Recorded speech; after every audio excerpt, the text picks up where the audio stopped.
Discrete के इस वाले लेक्चर में हम ग्रुप से रिलेटेड कुछ प्रॉपर्टीज़ पढ़ेंगे। इससे पिछले वाले लेक्चर में जो है हमने ग्रुप से रिलेटेड जो बेसिक डेफिनेशंस होती है वो पढ़ी और हमने ये देखा कि उस तरह के एग्जांपल्स हमने करके देखे जहाँ पे एक पर्टिकुलर सेट दिया होता है, उसके साथ एक बाइनरी ऑपरेशन दिया होता है और ये पूछा जाता है कि ये सेट इस बाइनरी ऑपरेशन के साथ ग्रुप बनाएगा या नहीं बनाएगा। उस तरह के एग्जाम्पल्स हमने किए। अब आगे जो है हम ग्रुप की जो बेसिक प्रॉपर्टीज़ होते हैं, ग्रुप क्या होता है ये तो हमने पिछले वाले लेक्चर में देख लिया। अब ग्रुप जो है कुछ प्रॉपर्टीज़ को फॉलो करता है, उसमें कुछ नियमों का पालन होता है, वो जो है हम अब इस वाले लेक्चर में देखेंगे। तो यहाँ पर इसमें हमारी जो सबसे पहली थ्योरम है उसमें ये हमें ये शो करना है। इसमें इस वाली थ्योरम में 4 स्टेटमेंट है। पहला स्टेटमेंट ये है कि अगर आपका जी ओ जो है एक ग्रुप है, जी आपका नॉन एम्प्टी सेट है, ओ आपका बाइनरी ऑपरेशन है, तो इसमें जो आइडेंटिटी एलिमेंट होता है, तत्समक अवयव होता है, वो यूनिक होता है, यानी कि कोई 2 एलिमेंट जो है वो तत्समक अवयव नहीं हो सकते, ये हमें शो करना है। फिर आगे इन्वर्स भी जो है यूनिक होता है, ये शो करना है, ये हम देखेंगे। लेकिन सबसे पहले वाले स्टेटमेंट को प्रूव करते हैं जिसमें हमें ये शो करना है कि ग्रुप में आइडेंटिटी एलिमेंट यूनिक होता है, यानी 2 एलिमेंट आइडेंटिटी एलिमेंट नहीं हो सकते। तो इसको सिद्ध करने के लिए हमने क्या कहा, ग्रुप आपका है ही जी और उसके साथ बाइनरी ऑपरेशन है स्मॉल ओ। तो हमने कहा यदि संभव है तो ग्रुप जी में 2 आइडेंटिटी एलिमेंट है, पहला तो ई है और दूसरा क्या है, ई डैश है। तो आप ये दोनों जो है आइडेंटिटी एलिमेंट है। अगर लास्ट में हमारे पास ये आ जाता है E is equal to E dash, तो उस केस में ई और ई डैश 2 एलिमेंट नहीं होके एक ही एलिमेंट हो जाएगा और ये सिद्ध हो जाएगा कि जो तत्समक अवयव है वो यूनिक होता है। यही हमें शो करना है। तो हम क्या करेंगे, जब हमने क्या कहा ई और ई डैश दोनों तत्समक अवयव है तो दोनों आइडेंटिटी एलिमेंट की प्रॉपर्टीज़ को सेटिस्फाई करेंगे। आइडेंटिटी एलिमेंट की प्रॉपर्टी क्या होती है कि आपकी ई आइडेंटिटी एलिमेंट की किसी एलिमेंट से संक्रिया करवाएंगे तो वो एलिमेंट खुद ही आ जाएगा, उस पर उस संक्रिया का कोई फ़र्क नहीं पड़ेगा। तो हमने पहले क्या कहा, अगर ई जी का आइडेंटिटी एलिमेंट है उस केस में ई क्या प्रॉपर्टी सेटिस्फाई करेगा, ए ओ ई करेंगे तो क्या आएगा ए, और ये इक्वल होगा ई ओ ए के for all A belongs to जी।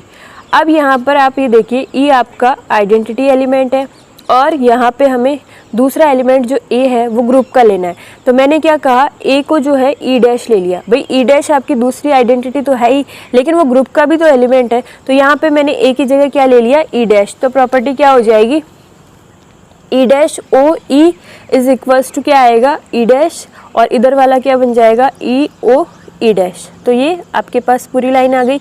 ये कब आई, जब आपने ई को तो जो है वो आइडेंटिटी माना और ई डैश को जो है वो ग्रुप का एलिमेंट माना। इसके बाद जो है हम क्या करेंे, अगले वाले स्टेटमेंट में ई डैश को, ये जी का आइडेंटिटी एलिमेंट है, उस केस में ई डैश क्या सेटिस्फाई करेगा, ई O A is equal to क्या आएगा ए, और ये इक्वल होगा ए संक्रिया ई डैश, ये होगा। अब यहाँ पे जो है हम ए की जगह यहाँ पे क्या ले लेते हैं ई, क्योंकि ई जो है पहली वाली आइडेंटिटी भी है और वो ग्रुप का एलिमेंट भी है, तो हमने ग्रुप के एलिमेंट की जगह ए इज इक्वल टू क्या ले लिया ई। तो प्रॉपर्टी क्या हो जाएगी, ई डैश संक्रिया ई इज इक्वल्स टू क्या आएगा ई, और इधर वाली क्या हो जाएगी ई और संक्रिया ई डैश। तो आपके पास ये दूसरा वाला स्टेटमेंट आ जाएगा। अब आप इक्वेशन 1 और 2 को देखिए। आपका यहाँ का इसका लेफ्ट हैंड साइड जो है ई संक्रिया ई डैश जो है इसके राइट हैंड साइड के इक्वल है, और इसका जो इसका लेफ्ट हैंड साइड है ई डैश संक्रिया ई इसके राइट हैंड साइड के इक्वल है, यानी कि ये इसके इक्वल है और ये आपस में इक्वल है। इसका मतलब यहाँ पे आप क्या लिख सकते हो, इसको इक्वल करके ई डैश, इसका मतलब ई इज इक्वल टू क्या हो जाएगा ई डैश। इसका मतलब ई और ई डैश 2 एलिमेंट नहीं होके एक ही एलिमेंट है। इसका मतलब ग्रुप में जो आइडेंटिटी एलिमेंट होता है वो यूनिक होता है। इसी तरह से इसका जो दूसरा स्टेटमेंट है उसमें हमें क्या शो करना है कि ग्रुप में हर एलिमेंट का जो इन्वर्स आप निकालते हो प्रतिलोम, वो भी क्या होता है, यूनिक होता है। ये हमें शो करना है। तो सेकेंड वाले स्टेटमेंट में हम ये शो करेंगे कि जो हर एलिमेंट का इन्वर्स होता है वो यूनिक होता है। तो इस वाले को भी कौन से मेथड से करेंगे, जो हमें सिद्ध करना है उसका उल्टा मान के चलेंगे। तो हम क्या कहेंगे, ए जो है वो ग्रुप का एलिमेंट है और यदि संभव है तो इसके 2 इन्वर्स हमने मान लिए बी और सी। तो ए जो है इसके 2 इन्वर्स है बी और सी, ये हमने मान लिया। ए का यदि कोई इन्वर्स है तो वो किस तरह से होता है, ए संक्रिया ए इन्वर्स करवाएंगे तो यहाँ पे क्या आएगा ई, और इधर क्या आएगा ए इन्वर्स संक्रिया ए। अब हमने क्या कहा है, ए का इन्वर्स अगर बी है तो ए इन्वर्स की जगह बी पुट करेंगे तो ये इक्वेशन क्या बन जाएगी, ए संक्रिया B is equals to identity is equals to B संक्रिया ए। और जब हम जो है वो इन्वर्स को ए इन्वर्स को सी के इक्वल लेके चलेंगे, क्योंकि सी को भी हमने इन्वर्स माना है, तो ये इक्वेशन क्या बन जाएगी, ए संक्रिया, यहाँ पे ई नहीं आएगा सी आएगा, ए संक्रिया C is equals to identity is equals to C operated by, यहाँ पे ए आएगा। ये जो इक्वेशन है आपकी सेकंड वाली, ये मिसप्रिंट है, आप इसको देख लीजिएगा। ये इक्वेशन इस तरह से बनेगी, ए संक्रिया C is equals to identity is equals to C संक्रिया ए। यहाँ पे इन्होंने ई लिखा है, लेकिन ई जो है मिसप्रिंट है। यहाँ पे क्या आएगा, ए संक्रिया C is equals to identity is equals to C संक्रिया ए। तो आपके पास जो है ये दो इक्वेशन बन गई, इनको नंबरिंग करके हम यहीं पे छोड़ देंगे। अब हमें शो क्या करना है, बी इज इक्वल्स टू सी, यानी बी और सी जो आपने दो इन्वर्स एलिमेंट माने हैं ये आपस में इक्वल है, यानी ये दो एलिमेंट नहीं होके एक ही एलिमेंट है, तो बी इज इक्वल टू सी लेना है। तो हम शुरू करते हैं बी से, और हम चाहेंगे लास्ट में ये सॉल्व होते होते सी के इक्वल आ जाए। तो बी को आप क्या लिख सकते हो, बी संक्रिया ई, क्योंकि ई से आप जब संक्रिया करवाओगे तो बी खुद ही आएगा, तो आप क्या लिख सकते हो, B is equal to B operated by E. और ई की जगह आप यहाँ से इन चारों में से कुछ भी लिख सकते हो, लेकिन हम वो लिखेंगे जिसमें यहाँ पे बी के पास ए आए, यानी कि हम बी हमें दोबारा नहीं चाहिए, यानी कि हम सी वाले में से लिखेंगे, या तो इसमें से लिखेंगे या फिर इसमें से लिखेंगे ई की वैल्यू। और हम ये चाहेंगे कि बी के पास ए आ जाए, तो हम क्या लिखेंगे, ई की जगह क्या लिखेंगे, ए संक्रिया सी। ये वाली इक्वेशन हमारी मिसप्रिंट है, इसकी जगह क्या आएगा, ए संक्रिया C is equals to identity is equals to C संक्रिया ए। हमें जो है b is equal to C दिखाना है, तो हम शुरू करेंगे b से, b को हम लेके चले, हम कोशिश करेंगे यहाँ इधर सॉल्व करते करते लास्ट में c आ जाए। तो b को हम क्या लिख सकते हैं, b संक्रिया e, क्योंकि e की संक्रिया करवाने से b पे कोई फर्क नहीं पड़ेगा। e की जगह हम जो है यहाँ पे आपके पास चार वैल्यूज़ है, तो चारों में से आप कोई सी भी लिख सकते हो, लेकिन हमारे पास b पहले से ही है, तो हम नहीं चाहेंगे b दोबारा आए, इसलिए हम नीचे वाली इक्वेशन में से लिखेंगे जो कि हमने यहाँ पे ऊपर लिखी हुई है। तो अब आपके पास दो चॉइस है, आप ई की जगह ए संक्रिया सी लिख सकते हो या सी ऑपरेटेड बाय ए लिख सकते हो। तो हम क्या करेंगे, कोशिश करेंगे कि बी के पास में ए आए, ताकि हम क्या करेंगे, बी संक्रिया ए को इसकी हेल्प से वापस ई बना देंगे। तो हम ये वाली वैल्यू लिखेंगे कि ताकि बी के पास जो है वो ए आए। तो हम क्या करेंगे, ई की जगह लिखेंगे ए कंपोजिट ए संक्रिया सी। तो ये क्या हो जाएगा, बी संक्रिया पहले से चल रहा है, ई की जगह ए संक्रिया सी। साचर्यता नियम से हम क्या करेंगे, इसको क्या लिख सकते हैं, बी संक्रिया ए को पहले बी की ए से संक्रिया करवा सकते हैं, सी को हम बाहर की तरफ लिख सकते हैं। अब बी संक्रिया ए जो है यहाँ से इक्वेशन 1 से क्या हो जाएगा, आइडेंटिटी, और इधर क्या चल रहा है, संक्रिया सी। तो ई की संक्रिया सी से करवाएंगे तो सी खुद ही आ जाएगा, क्योंकि ई क्या है, आइडेंटिटी एलिमेंट। तो आपके पास क्या आ गया, बी इज इक्वल्स टू सी, यानी बी और सी दो एलिमेंट नहीं है, एक ही एलिमेंट है। इसका मतलब जो इन्वर्स है वो किसी भी एलिमेंट का इन्वर्स आप लेते हो तो वो क्या होता है, यूनिक होता है। ये आपका सेकंड वाला स्टेटमेंट प्रूफ हो गया। इसके बाद थर्ड वाले में क्या दिखाना है कि ए इन्वर्स का दोबारा इन्वर्स निकालो तो ए खुद ही आ जाता है, और ये ग्रुप के सभी एलिमेंट्स के लिए ये बात जो है वो ट्रू होती है। तो हमें क्या शो करना है, ए इन्वर्स का इन्वर्स जो है ए के इक्वल होता है। तो हमें पता है अगर ए आपके ग्रुप का एलिमेंट है तो उसके लिए जो है वो ए इन्वर्स इस तरह से विद्यमान होता है कि ए संक्रिया ए इन्वर्स करवाते हैं तो आइडेंटिटी एलिमेंट आता है, और ये संक्रिया दोनों तरफ से करवाने पे आपके पास क्या आता है, आइडेंटिटी एलिमेंट। यानी ये जो मैंने इक्वेशन लिखी है वो इस तरह से होती है। अब आप यहाँ देखिए, आप इस इक्वेशन को इस तरह से देख रहे हैं कि ए की संक्रिया हमने करवाई उसके इन्वर्स ए इन्वर्स से, ठीक है, तो क्या आ गया, आइडेंटिटी एलिमेंट। और इधर भी हमने क्या करवाया, इधर हमने इन्वर्स को रखा था, एलिमेंट को पहले रखा था लेफ्ट हैंड साइड में, इन्वर्स को राइट हैंड साइड में रखा था। इधर जो है हमने इन्वर्स को लेफ्ट हैंड साइड में रखा है, एलिमेंट को राइट हैंड साइड में लिखा है, ठीक है। ये वाली आपके पास इक्वेशन है। इस इक्वेशन को आप इस तरह से देख रहे हैं कि ए हमारा एलिमेंट है और उसका इन्वर्स जो है वो ए इन्वर्स है। लेकिन अगर आप इस इक्वेशन को इस तरह से देखें कि ए इन्वर्स, अब आपको पता है ए अगर ग्रुप का एलिमेंट है तो ए इन्वर्स भी तो ग्रुप का ही एलिमेंट है। अगर आप इसको इस तरह से देखें कि ए इन्वर्स जो है वो आपका एलिमेंट है, ए इन्वर्स बिलोंग्स टू जी, और आप क्या देख रहे हैं कि ए इन्वर्स की संक्रिया आपने ए से करवाई, एक तो इधर से करवाई, मतलब ए को जो है आपने इधर राइट हैंड साइड में रखा था और इधर आपने ए की संक्रिया लेफ्ट हैंड साइड से करवाई। तो देखिए दोनों ए इन्वर्स की ए से संक्रिया करवाने पे आइडेंटिटी आ रहा है। इसका मतलब ए क्या है, ए इन्वर्स का इन्वर्स, इसीलिए तो ए इनवर्स इसके साथ संक्रिया करके क्या दे रहा है, तत्समक अवयव। इस वजह से हम क्या लिख सकते हैं, ए इनवर्स का इनवर्स इज इक्वल टू ए। तो ये आपकी थर्ड वाली प्रॉपर्टी हो गई। फोर्थ वाली प्रॉपर्टी में हमें क्या शो करना है कि जब आप यहाँ पे इनवर्स आएगा, मिसप्रिंट है, ए संक्रिया बी का होल इनवर्स निकालते हो तो क्या आता है, बी इनवर्स संक्रिया ए इनवर्स। हमें ये शो करना है। तो बेसिकली हमें शो क्या करना है, ए संक्रिया बी का इनवर्स निकालते हैं तो वो इसके इक्वल आता है। तो इसको सॉल्व करने का क्या तरीका है कि हम जानते हैं कि अगर ए आपका कोई एलिमेंट है और इसका इन्वर्स ए इन्वर्स है, तो जब इन दोनों की संक्रिया करवाते हैं तो क्या आता है, आइडेंटिटी। और ये किसके इक्वल होता है, ए इन्वर्स संक्रिया ए के इक्वल। ठीक है, हमें क्या शो करना है कि ए संक्रिया बी का इन्वर्स जो है वो इसके इक्वल है, ये जो लिखा है यहाँ पर। तो एक बात बताइए, अगर ए संक्रिया बी का इन्वर्स ये है तो ए संक्रिया बी इस पूरे को हम जब इसके साथ ऑपरेटेड करेंगे तो इसका मतलब आइडेंटिटी एलिमेंट आना चाहिए। एक बार तो हम इसको लेफ्ट हैंड साइड रखेंगे, संक्रिया करवाएंगे, तब भी आपका आइडेंटिटी एलिमेंट आना चाहिए। दूसरी बार हम इसको राइट हैंड साइड में रखेंगे, तब सॉल्व करेंगे, तब भी अगर आइडेंटिटी एलिमेंट आ जाता है, इसका मतलब इसका इन्वर्स जो है वो ये है। तो हम इसको इस वाले मेथड से करेंगे।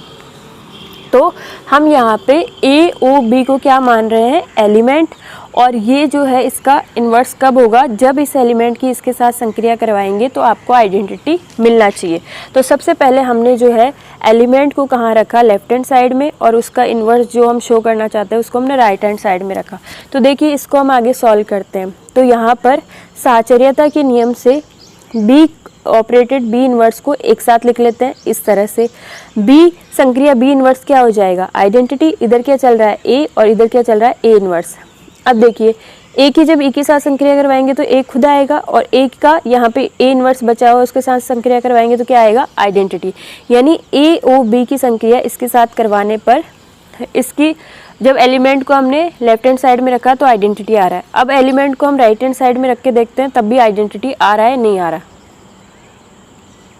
तो यहाँ पर जो है हमने एलिमेंट को क्या किया, राइट हैंड साइड में रख के देखा, जो इसको इन्वर्स शो करना चाहते हैं उसको लेफ्ट हैंड साइड में रख के देखा, और जो आपका एलिमेंट है उसको राइट हैंड साइड में रख के देखा। तो ये भी हो जाएगा ए इन्वर्स, ए तो क्या बन जाएगा, आइडेंटिटी, और इधर क्या चल रहा है, बी इन्वर्स, और इधर क्या चल रहा है, बी।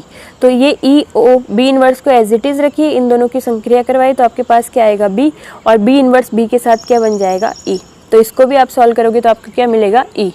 तो यहाँ पर हमने जो है वो इसकी संक्रिया इस पर दोनों तरफ से करवा के देख ली, दोनों तरफ से क्या आ रहा है, आइडेंटिटी एलिमेंट। इसका मतलब ये जो है वो इसका इन्वर्स है, यानी ए ओ बी का इन्वर्स इज इक्वल टू क्या है, B inverse O A inverse.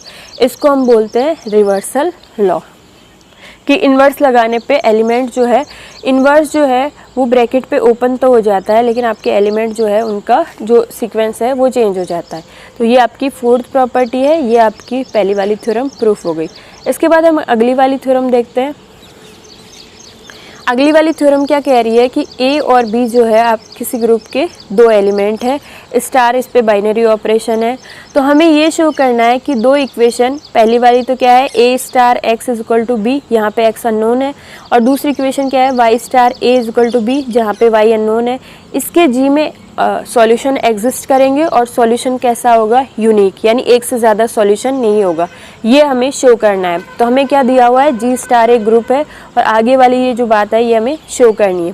पहले तो हमें ये शो करना है कि इसका सॉल्यूशन जी का एलिमेंट ही है, दूसरे हमें ये शो करना है कि जो सॉल्यूशन है वो यूनिक है।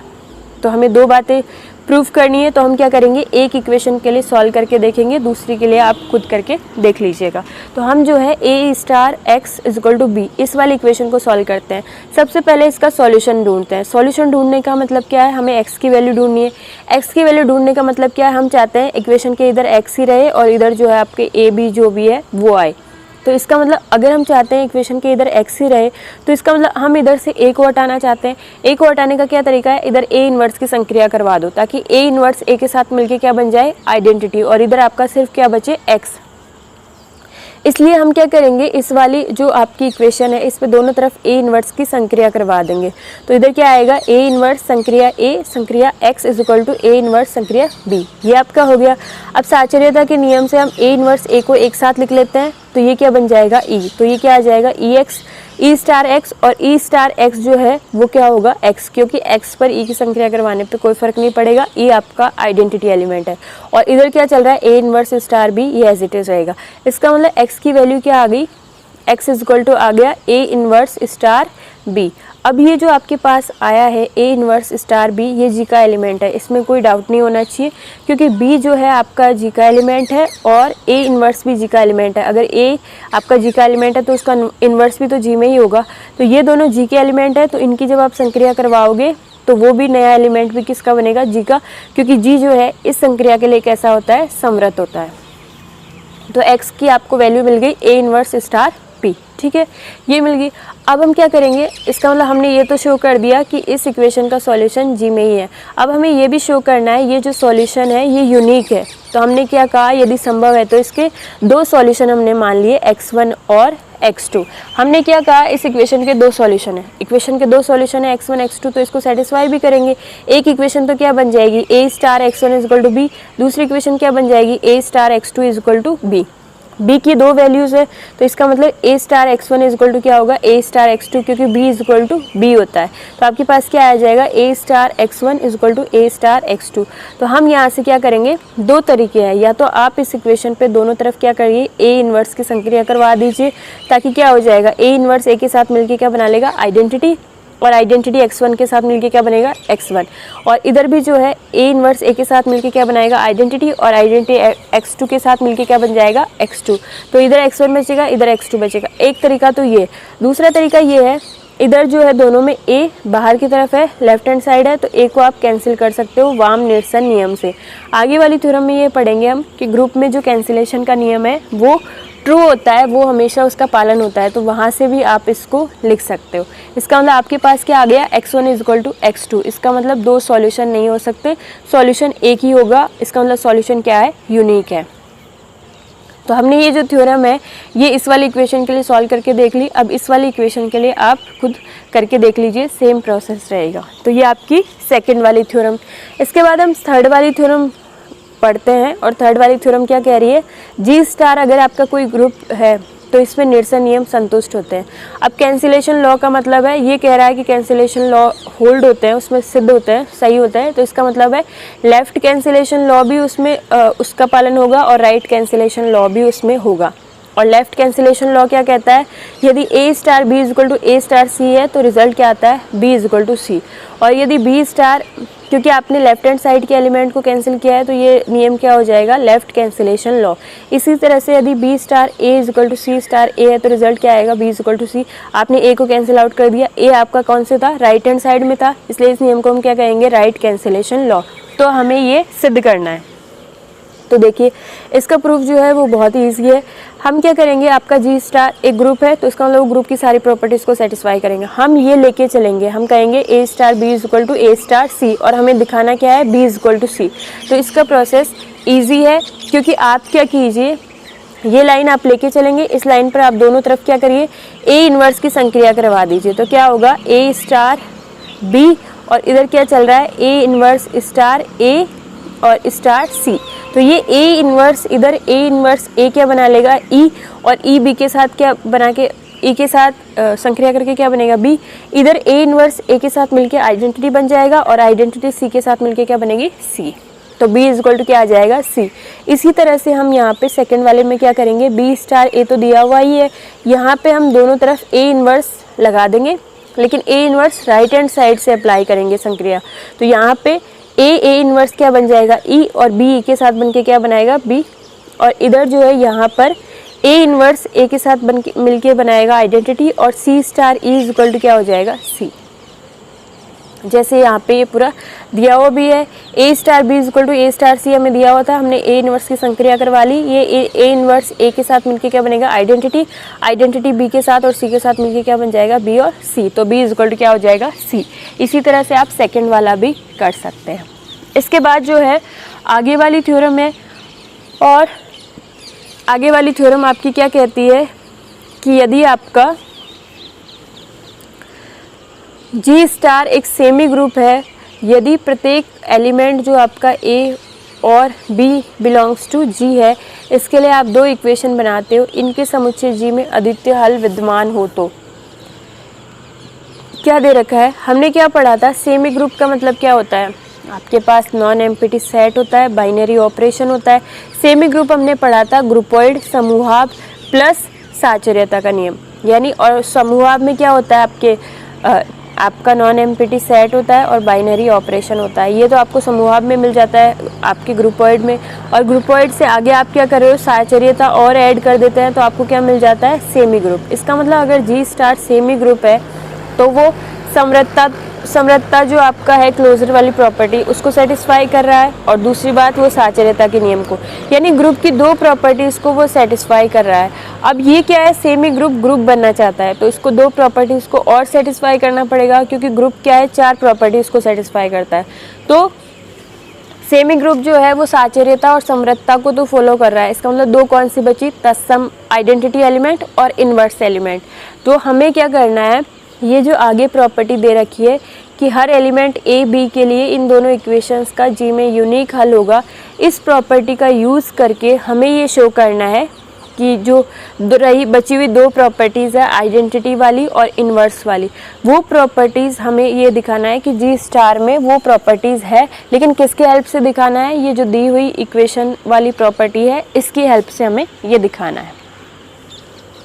तो क्या दिया हुआ है कि जी स्टार सेमी ग्रुप को ग्रुप दिखाने के लिए आइडेंटिटी एलिमेंट और हर एलिमेंट के इन्वर्स, ये दो चीज़ें हमें शो करनी है। तो हमें दिया हुआ क्या है कि आपके ए स्टार बी और Y, A star X is equal to B, Y star A is equal to B, इन इक्वेशंस का आपके जो समीकरण जी में है वो यूनिक, आपके A star X is equal to B और Y star A is equal to B, इस वाली समीकरण का ग्रुप जी में यूनिक हल है।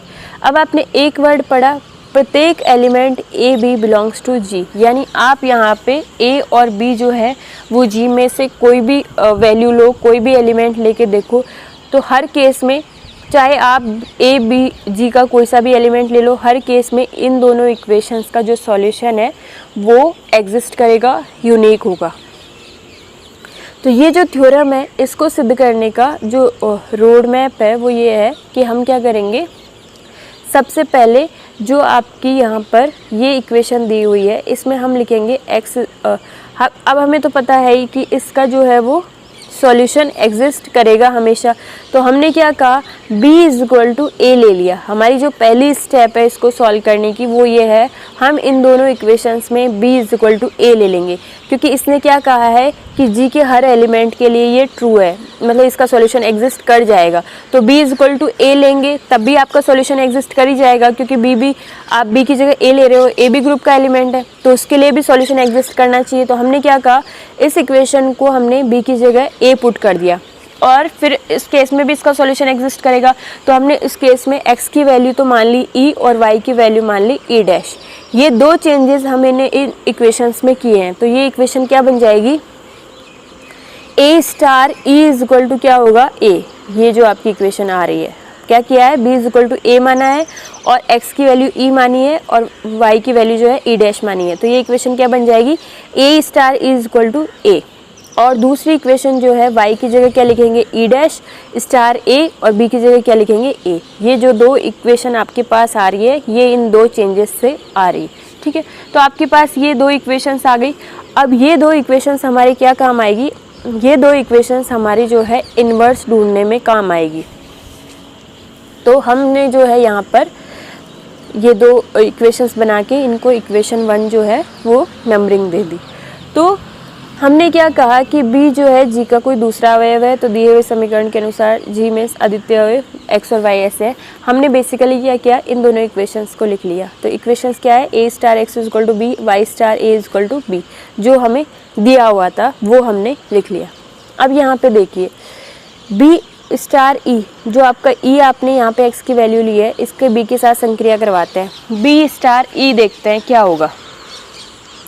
तो b star e is equal to, हमने क्या किया, b स्टार e से हमने इस इक्वेशन को सॉल्व करना शुरू किया। अब देखिए b की वैल्यू हम क्या पुट कर सकते हैं, b की वैल्यू आप चाहो तो y स्टार a पुट कर सकते हो, आप चाहो तो a स्टार x भी आप यहाँ पर पुट कर सकते हो। लेकिन हम जो है यहाँ पर क्या वैल्यू पुट करना चाहेंगे, हम यहाँ पर ये बाद वाली वैल्यू पुट करना चाहेंगे। और ऐसा हम क्यों करेंगे, क्योंकि देखिए अगर ये वाली वैल्यू आप पुट करते हो तो यहाँ पे b की जगह क्या हो जाएगा, a star x star e, और x स्टार e की वैल्यू हमें नहीं पता। लेकिन आप यहाँ पे देखिए अगर ये वाली वैल्यू लेते हैं y स्टार a, b की जगह अगर आप y स्टार a लिखते हो और साथ में क्या चल रहा है e, तो आप a स्टार e की जगह यहाँ से क्या लिख सकते हो a। इसलिए हम क्या करेंगे, यहाँ पर ये जो पीछे वाली इक्वेशन है b स्टार e से हमने शुरू किया, b की जगह हम वैल्यू यहाँ से लिखेंगे। b की जगह हमने क्या लिखा, y स्टार a, और e स्टार e तो आपका चल ही रहा है। अब साचर्यता से a स्टार e को एक साथ लिख लेते हैं, हमने इस वाले स्टेप में ये किया है। और a स्टार e की जगह हम क्या लिख सकते हैं, यहाँ से a, तो आपके पास क्या आ गया, y स्टार a, और y स्टार a हमारा किसके इक्वल है, b के इक्वल। यानी b की संक्रिया हमने e से करवाई तो आपके वापस क्या आ रहा है, b आ रहा है। b की संक्रिया e से करवाने पे वापस b आ रहा है, और b की संक्रिया हमने कौन सी साइड से करवाई है, राइट हैंड साइड से। इसका मतलब e जो है आपका कौन सा आइडेंटिटी एलिमेंट है, right hand side right identity element है। ये हमने शुरू में डेफिनेशन पढ़ी थी। इसके बाद जो है e आपका राइट हैंड साइड जो है वो आइडेंटिटी एलिमेंट मिल गया। इसके बाद जो है हम क्या करते हैं, e डैश जो हमारा दूसरा सॉल्यूशन था उसकी हम संक्रिया करवाते हैं वापस b पर, लेकिन इसकी संक्रिया हम करवाएंगे लेफ्ट हैंड साइड से, क्योंकि हम चाहते हैं e डैश जो है हमारा लेफ्ट हैंड साइड का आइडेंटिटी एलिमेंट बन जाए। फिर हम e is equal to e dash show कर देंगे, तो ये आपका क्या बन जाएगा, टोटल जो आपका आइडेंटिटी एलिमेंट है वो बन जाएगा। तो यहाँ पर e डैश की संक्रिया हम लेफ्ट हैंड साइड से करवाते हैं, तो e dash star b is equal to आपके पास b के लिए दो चॉइस है, आप ये भी लिख सकते हो ये भी लिख सकते हो, लेकिन हम ये लिखेंगे क्योंकि इसको हमने पिछली बार लिख दिया, और हम ये लिखेंगे ताकि आपका यहाँ पर e डैश के पास में a आए, ताकि हम इस इक्वेशन का यूज़ कर पाए। तो हमने यहाँ पे b की वैल्यू क्या लिख दी, a स्टार x। अब इस e डैश और a को एक साथ लिख लेंगे साचर्यता के नियम से, और e डैश स्टार a की जगह हम यहाँ से क्या लिख देंगे, a, तो क्या बन जाएगा a स्टार x, और a स्टार x की जगह हम क्या लिख देंगे b। यानी e डैश की b पर लेफ्ट हैंड साइड से संक्रिया करवाने पे b खुद ही आ गया है। इसका मतलब e डैश जो है आपका क्या है, लेफ्ट हैंड साइड की आइडेंटिटी है। तो हमने यहाँ पे क्या कहा, आपके पास दो इक्वेशन आ गई, b star e is equal to b और e dash star b is equal to b। इन दोनों को आपने नाम दे दिया, इसको इक्वेशन a नाम दे दिया, इसको इक्वेशन b नाम दे दिया। अब आपने b क्या किया है, ग्रुप का रैंडमली कोई एलिमेंट लिया है। इसका मतलब b के लिए ये सेटिस्फाई है, तो इसका मतलब ग्रुप के सभी एलिमेंट्स के लिए सेटिस्फाई है। इसका मतलब e और e डैश जो आपके ग्रुप के एलिमेंट है उनके लिए भी सेटिस्फाई होगी। तो हम यहाँ पे क्या करेंगे, हम जो है वो b को जो पहले वाली इक्वेशन में उसमें b इज इक्वल टू हम लेंगे e डैश, तो ये क्या हो जाएगा, e dash star e is equal to यहाँ पे क्या आएगा, e डैश। आपकी ये जो a वाली इक्वेशन है b star e is equal to b, ये इसमें b is equal to e dash लेने पे क्या बन जाएगा, e dash star e is equal to e dash. और जो b वाली इक्वेशन है इसमें हम b इज इक्वल टू क्या लेंगे, e, तो ये इक्वेशन बन जाएगी ये वाली। तो इन दोनों इक्वेशन से हम क्या कह सकते हैं, e dash is equal to e। इसका मतलब e डैश और e एक ही एलिमेंट है। इसका मतलब e जो है लेफ्ट हैंड साइड और राइट हैंड साइड दोनों आइडेंटिटी है। इसका मतलब e जो है आपकी आइडेंटिटी एलिमेंट है। तो आपको ग्रुप में क्या हुआ, आइडेंटिटी एलिमेंट मिल गया। ये पूरी एक्सरसाइज करने से आपको ग्रुप में आइडेंटिटी एलिमेंट मिल गया। इसका मतलब आपकी थर्ड वाली प्रॉपर्टी सेटिस्फाई हो गई। अब हम फोर्थ वाली करेंगे जो कि बताती है इन्वर्स वाली। तो यहाँ पे देखिए, अगर इन्वर्स वाली में हम क्या करेंगे, उल्टा मान के चलेंगे। हम क्या कहेंगे, यहाँ पर जो हमने यहाँ पर इतनी जो एक्सरसाइज की है ये सब हमें वापस करनी पड़ेगी। किसके लिए करनी पड़ेगी, इन्वर्स के लिए। तो इन्वर्स के लिए भी हम क्या कहेंगे, यहाँ पे हमने क्या कहा कि जैसे हमने यहाँ पर ये आपके पास इक्वेशन आई थी और आपको पता है इन इक्वेशंस की ये आइडेंटिटी निकालने में बहुत ज़्यादा हेल्प है। तो इन्वर्स के लिए भी हमें एक ऐसी इक्वेशन बनानी है। ये इक्वेशन कब आई थी, जब हमने b इज इक्वल टू क्या पुट किया, पहले तो e, और दूसरी बात हमने x की वैल्यू क्या पुट की, e, और y की वैल्यू क्या पुट की, e डैश। ये दो चेंजेस हमने यहाँ किए थे, तब हमें आइडेंटिटी एलिमेंट मिला था। तो हम जो है ये इन्वर्स के लिए भी करेंगे। इन्वर्स के लिए हम क्या करेंगे, पहले हमने b equal to a put किया था, अब हम जो है b इक्वल टू क्या पुट कर रहे हैं, e। तो आपका जो है b equal to e put करने से देखिए ये इक्वेशन क्या बन जाएगी, a star x equal to क्या हो जाएगा e, और y star a equal to भी क्या हो जाएगा e। तो ये आपकी इक्वेशन बन जाएगी a star x equal to e और y star a equal to e। ये स्टेप आपको ध्यान रखनी है कि इन्वर्स निकालते टाइम आप b इक्वल टू क्या पुट करेंगे, e। तो ये आपकी दो इक्वेशंस बन गई, ठीक है। और हमने ये कहा और x की वैल्यूज़ भी आपको माननी है, तो x की वैल्यूज़ क्या मान लेते हैं, पहले c मान लेते हैं x की, और y की क्या मान लेते हैं, d। ये दो चेंजेस आपको इन्वर्स के लिए भी करने हैं जैसे आपने आइडेंटिटी के लिए किया था। b की वैल्यू e माननी है, x की वैल्यू c माननी है और y की वैल्यू d। तो b is equal to c e put करने पे आपकी दो इक्वेशंस आ जाएगी, और c और d को इसका हल मानने से क्या हो जाएगा, x is equal to c put करेंगे तो इक्वेशन क्या आएगी, a star c is equal to e, और y की वैल्यू d पुट करने से क्या आएगा, d star a is equal to e। तो ये आपके पास दो इक्वेशंस आ गई, इनका यूज़ जो है हम इन्वर्स निकालने में करेंगे। तो ये देखिए आप क्या कर रहे हैं, एक ही संक्रिया C से करवा रहे हैं तो आपको आइडेंटिटी मिल रहा है, और एक ही संक्रिया D से करवा रहे हैं तो भी आपको आइडेंटिटी मिल रहा है। और हमें पता है एलिमेंट की संक्रिया हम जब इन्वर्स से करवाते हैं तभी हमें आइडेंटिटी मिलता है। इसका मतलब यहाँ पे C जो है आपका राइट हैंड साइड में है, इसका मतलब C जो है राइट हैंड साइड जो इन्वर्स है वो है, और D यहाँ पे लेफ्ट हैंड साइड में लगा हुआ है, इसका मतलब D जो है A का लेफ्ट हैंड साइड जो है इन्वर्स है, ठीक है। इसका मतलब आपको राइट हैंड साइड और लेफ्ट हैंड साइड दोनों तरह के इन्वर्स मिल गए। अब हम क्या शो कर देंगे, C is equal to D, यानी C और D सेम है, इसका मतलब लेफ्ट हैंड साइड इन्वर्स और right hand side inverse equal है, इसका मतलब वो क्या बन जाएगा, A का प्रॉपर इन्वर्स बन जाएगा, ठीक है। इन दोनों प्रॉपर्टीज से ये तो हो ही गया कि आपका C जो है वो राइट हैंड साइड इन्वर्स है और D जो है वो लेफ्ट हैंड साइड इन्वर्स है।